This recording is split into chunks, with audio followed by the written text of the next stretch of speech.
여러분, 세금. 생각만 해도 골치 아프지 않으세요?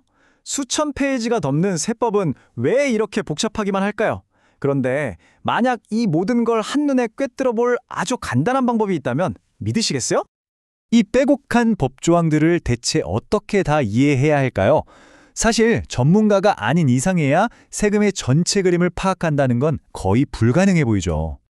하지만 있잖아요. 놀랍게도 단 하나의 차트만 있으면 됩니다.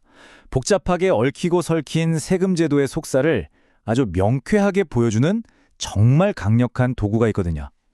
자, 그래서 오늘 우리가 뭘 할 거냐면요. 먼저 세금을 이해하는 데 꼭 필요한 두 가지 세율을 알아볼 거고요. 이걸로 세금 시스템 차트를 직접 만들어 볼 겁니다. 그리고 나면 그 차트를 이용해서 시스템에 숨어 있는 이상한 문제점들을 찾아내고 마지막으로 이 차트가 우리에게 뭘 알려주는지 더 큰 그림을 한번 살펴보겠습니다. 그럼 바로 시작해 볼까요? 첫 번째, 세금이라는 복잡한 암호를 풀어줄 비밀 해독기입니다. 바로 가장 중요한 두 가지 세율이죠.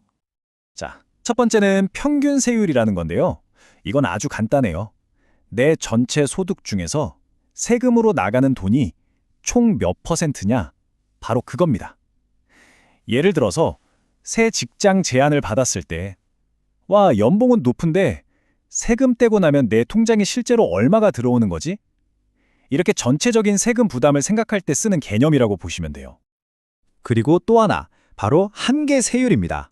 이건 조금 다른데요. 내가 지금 소득에서 딱 1원을 더 벌었을 때 바로 그 추가된 1원에 대해서만 매겨지는 세율이에요. 아, 오늘 야근하면 수당이 나오는데 할까 말까? 이런 순간의 선택에 엄청난 영향을 미치는 숫자죠. 그러니까 정리를 좀 해보면요. 평균 세율은 이 직업을 가질까?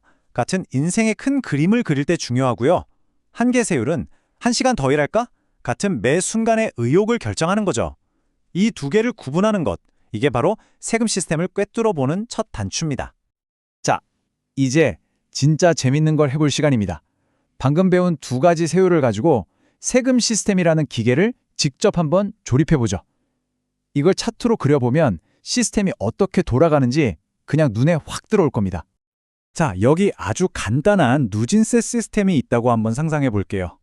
소득이 낮을 땐 세율이 0%였다가 소득이 높아질수록 10%, 20%, 30% 이렇게 계단처럼 세율이 올라가는 구조. 꽤 익숙하죠? 대부분 나라가 이런 식의 과세 구간을 가지고 있습니다. 자, 이 표를 차트를 그리면 어떻게 될까요? 바로 이렇게 됩니다. 여기서부터가 진짜 중요해요. 잘 보세요. 한계 세율은 소득 구간이 바뀔 때마다 계단처럼 팍 튀어오르죠. 반면에 평균 세율은 어때요? 소득이 늘어남에 따라서 아주 부드럽게 올라가고 있습니다. 이게 바로 우리가 말로만 듣던 누진세가 눈에 보이는 순간이에요. 이제 우리가 직접 만든 이 강력한 도구, 이 차트를 써먹을 시간입니다. 이걸로 세금 시스템 안에 숨어있는 설계자들이 의도하지 않았던 버그나 결함 같은 것들을 한번 찾아내보겠습니다. 여러분, 혹시 이런 거 상상해 보셨어요? 내가 딱 1달러를 더 벌었을 뿐인데 세금 다 떼고 나니 오히려 전보다 더 가난해지는 상황이요? 에이, 설마, 쉽죠? 근데 실제로 일어날 수 있는 일입니다. 바로 이 지점 한번 보세요. 여기서 정말 말도 안 되는 일이 벌어집니다. 어떤 특정 소득을 단 1원이라도 넘기는 순간 그동안 받던 세금 공제 혜택이 한 방에 싹 사라지면서 평균 세율이 그냥 수직으로 점프해버려요. 이걸 세금 절벽이라고 부릅니다. 그럼 그 순간의 한계 세율은 어떻게 될까요? 네, 거의 하늘로 치솟아 버립니다. 이 지점의 한계 세율이 무려 1000%를 넘을 수도 있습니다. 네? 1000%가 넘는다고요? 이게 말이 되나요? 1달러 더 벌려고 했더니 세금을 10달러 넘게 내야 한다는 뜻이에요. 이건 뭐 세율이 0에서 100% 사이여야 한다는 경제학의 기본 원칙마저 그냥 무시해버리는 거죠. 실제로 원본 자료에서도 이 점을 아주 날카롭게 지적하는데요.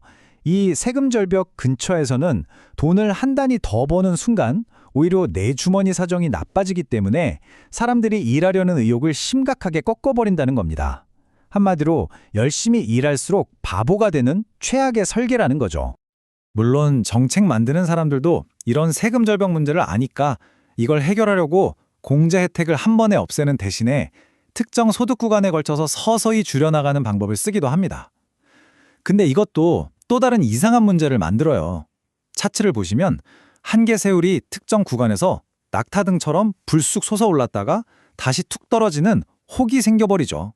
이것 역시 경제학적으로는 전혀 바람직하지 않은 모양입니다. 좋아요. 그럼 이 간단한 차트가 또 뭘 보여줄 수 있을까요? 사실 훨씬 더 많은 걸 볼 수 있습니다. 지금부터는 이 차트가 더 큰 정책적인 이슈들을 얼마나 명쾌하게 설명해 주는지 한번 보시죠.